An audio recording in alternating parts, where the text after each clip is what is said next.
साधु की इच्छा और बुद्ध का सवाल। बहुत समय पहले मगध राज्य में एक साधु रहते थे। उनका एक ही सपना था, मैं मन की बातें पढ़ सकूं। वो सोचते थे, अगर मैं मन पढ़ लूं तो मैं जान जाऊंगा कौन मेरा मित्र है, कौन शत्रु। अगर मैं मन पढ़ सकूं तो दुनिया मुझे सम्मान देगी। अगर मैं मन पढ़ लूं तो मैं दूसरों को नियंत्रित कर पाऊंगा। साधु की यात्रा बुद्ध के पास। एक दिन उन्होंने सुना कि गौतम बुद्ध अपने शिष्यों के साथ श्रावस्ती में ठहरे हुए हैं।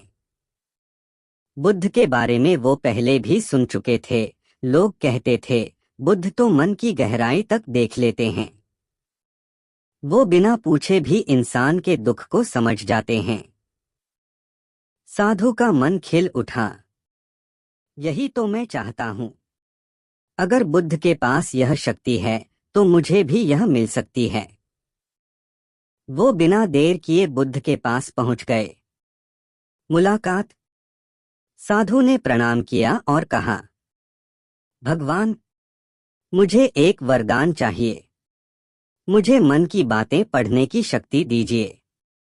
मैं जानना चाहता हूं कि लोग क्या सोचते हैं।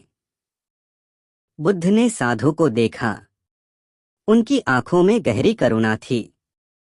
उन्होंने शांत स्वर में कहा, तुम मन की बातें क्यों पढ़ना चाहते हो? साधु थोड़े चौंके। उन्होंने जवाब दिया, भगवान, अगर मैं मन पढ़ लूं तो मुझे कोई धोखा नहीं देगा। मुझे सम्मान मिलेगा। लोग मुझसे डरेंगे और मैं हमेशा सुरक्षित रहूंगा। बुद्ध हल्के से मुस्कुराए। तो तुम शक्ति चाहते हो? सुरक्षा के लिए? साधु बोला, हाँ, यही तो मेरी साधना का लक्ष्य है। बुद्ध का पहला प्रश्न। बुद्ध ने धीरे से पूछा, साधु, मान लो तुम किसी का मन पढ़ सकते हो। अगर तुम देखो कि कोई व्यक्ति तुम्हारे बारे में बुरा सोच रहा है, तुम्हें गाली दे रहा है, तुम्हारे लिए ईर्ष्या रखता है, तो क्या तुम खुश रहोगे या दुखी? साधु एकदम चुप हो गया। उसने सोचा, अगर सच में ऐसा हुआ तो शायद उसे गुस्सा आएगा, दुख होगा। बुद्ध ने आगे कहा, और मान लो किसी का मन तुम पढ़ो और पता चले कि वह सिर्फ अपने स्वार्थ के लिए तुम्हारे पास है, वह भीतर से तुम्हारा मित्र नहीं, तो क्या तुम्हारा विश्वास टूटेगा या नहीं? साधु और भी असमंजस में पड़ गया। सत्य का दर्पण। बुद्ध ने कहा, साधु, मन पढ़ना कोई वरदान नहीं है, यह तो एक बोझ है। क्योंकि जब तुम जान जाओगे कि हर व्यक्ति के मन में क्या चल रहा है, तो तुम्हें दुनिया से घृणा होने लगेगी। मनुष्य के मन में कितना लोभ, क्रोध, ईर्ष्या और मोह भरा है, अगर तुम यह सब देख लोगे तो तुम्हारा हृदय कभी शांत नहीं रहेगा। साधु स्तब्ध रह गया। उसने कभी इस दृष्टिकोण से नहीं सोचा था। बुद्ध का दूसरा प्रश्न।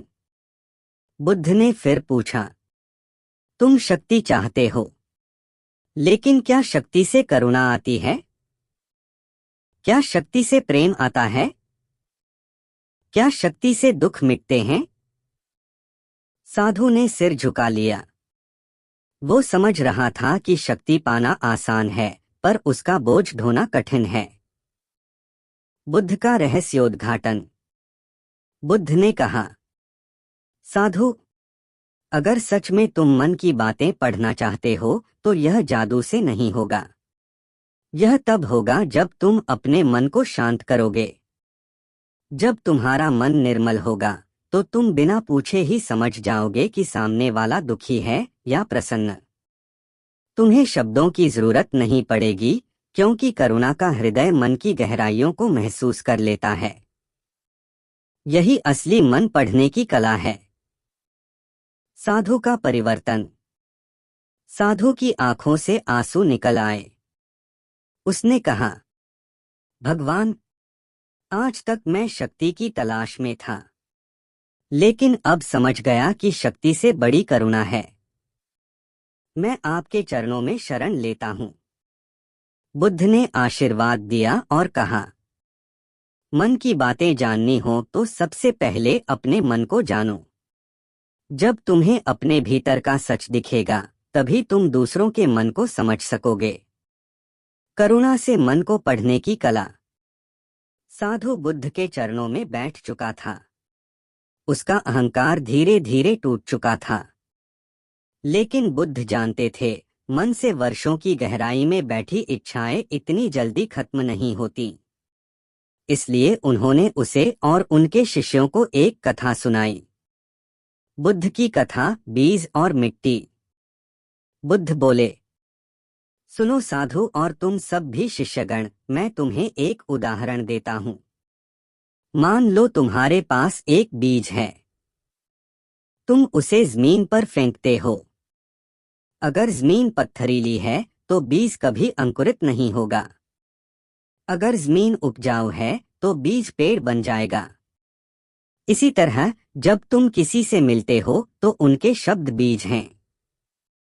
लेकिन तुम किस मन में उन्हें ग्रहण करते हो, यह तुम्हारे अंदर की मिट्टी पर निर्भर करता है। अगर तुम्हारा मन क्रोध से भरा है तो तुम हर शब्द को अपमान समझोगे। अगर तुम्हारा मन करुणा से भरा है तो तुम वही शब्द समझोगे कि सामने वाला दुखी है और मदद चाहता है। साधु ध्यान से सुन रहा था। मन पढ़ने की पहली कुंजी, धैर्य। बुद्ध ने आगे कहा, मन पढ़ने का पहला रहस्य है धैर्य। बहुत बार लोग तुरंत प्रतिक्रिया देते हैं। कोई गाली दे तो तुरंत गुस्सा, कोई बुरा बोले तो तुरंत दुख, कोई प्रशंसा करे तो तुरंत गर्व। लेकिन जो साधक धैर्य रखता है वह तुरंत प्रतिक्रिया नहीं देता। वह चुप रहता है, सुनता है और समझने की कोशिश करता है। यही धैर्य धीरे धीरे उसे यह जानने में सक्षम बनाता है कि सामने वाला असल में क्या कहना चाहता है, क्या महसूस कर रहा है। घटना, रोता हुआ किसान। इतने में पास के गांव का एक किसान बुद्ध से मिलने आया। उसका चेहरा उदास था और आंखों से आंसू बह रहे थे। उसने कहा, भगवान, मेरा जीवन बर्बाद हो गया है। मैंने खेत में फसल बोई थी। बारिश न आई तो सब सूख गया। घर में खाने को कुछ नहीं है। मेरे बच्चे भूखे हैं। मैं क्या करूं? वो जोर जोर से रोने लगा। साधु के मन में पहला विचार आया, ये तो बहुत नकारात्मक व्यक्ति है।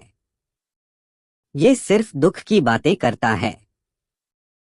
लेकिन बुद्ध चुपचाप किसान को देखते रहे। उनकी आंखों में करुणा थी। उन्होंने कहा, भाई, तुम्हारे शब्दों में दुख है, लेकिन मैं तुम्हारे आंसुओं के पीछे प्रेम भी देखता हूं। तुम रो रहे हो क्योंकि तुम अपने बच्चों से प्रेम करते हो। तुम परेशान हो क्योंकि तुम्हारे परिवार के प्रति तुम्हारी जिम्मेदारी गहरी है। दुख के पीछे प्रेम छिपा है और प्रेम ही सबसे बड़ी शक्ति है। किसान ने सिर उठाया। उसके आंसू अब हल्के हो चुके थे। उसने पहली बार किसी ने उसके भीतर की सच्चाई को समझा। वह बोला, भगवान, आपने सही कहा। मैं सच में अपने बच्चों के लिए रो रहा था। कोई यह बात समझ नहीं पाया। साधु की हैरानी। साधु यह देखकर चौंक गया। उसे लगा, मैंने तो इस आदमी को नकारात्मक समझा, पर बुद्ध ने उसके शब्दों के पीछे छिपे भाव को पढ़ लिया। यही तो मन पढ़ना है। मन पढ़ने की दूसरी कुंजी, करुणा।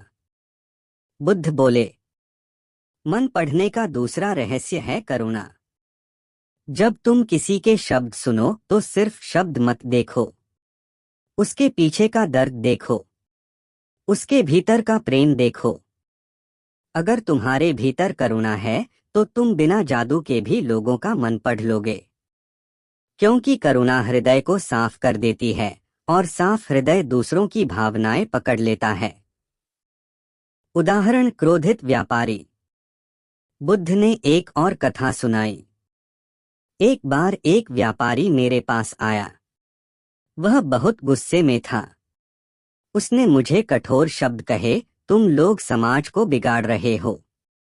लोग काम छोड़कर तुम्हारे पीछे घूमते हैं। मेरे शिष्यों को गुस्सा आया, पर मैंने शांत होकर उससे पूछा, भाई तुम इतने क्रोधित क्यों हो? वह चुप हो गया। फिर उसकी आंखों से आंसू निकल पड़े। उसने कहा, भगवान, मेरे बेटे ने सब कुछ छोड़ दिया है और आपके साथ भिक्षु बन गया है। मैं अकेला पड़ गया हूँ। मेरा गुस्सा आप पर नहीं है, मेरे अकेलेपन पर है। तुम देखो, अगर मैं उसके गुस्से को ही सच मान लेता तो कभी उसकी पीड़ा को न समझ पाता। लेकिन करुणा से मैंने उसका असली मन पढ़ लिया। साधु की आंखें खुलीं। साधु अब समझ चुका था। उसने सोचा, सच में मैं तो केवल शक्ति चाहता था। लेकिन बुद्ध की शिक्षा दिखाती है कि असली शक्ति करुणा है। अगर करुणा हो तो बिना शब्दों के भी सामने वाले की आत्मा को समझ सकते हैं। अपने ही मन को जानो। बुद्ध के उपदेश सुनकर साधु अब बहुत बदल चुका था। उसने समझ लिया था कि असली मन पढ़ना कोई जादुई शक्ति नहीं है, बल्कि धैर्य और करुणा से पैदा होने वाली संवेदनशीलता है। लेकिन फिर भी उसके मन में एक सवाल बाकी था।